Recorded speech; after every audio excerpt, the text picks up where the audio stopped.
दिसंबर की भीगती शामों में मैं कभी जब गली के नुक्कड़ पर सिगरेट सुलगाए खड़ा होता था तो तुम्हारा भीगता मासूम अदा चेहरा नजर आता था।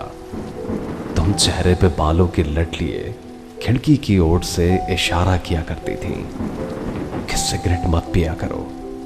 आज फिर दिसंबर में वही गली है, वही नुक्कड़ है, शाम भी है और खिड़की भी। मैं सिगरेट जला चुका हूं पर मना करने वाला कोई नहीं।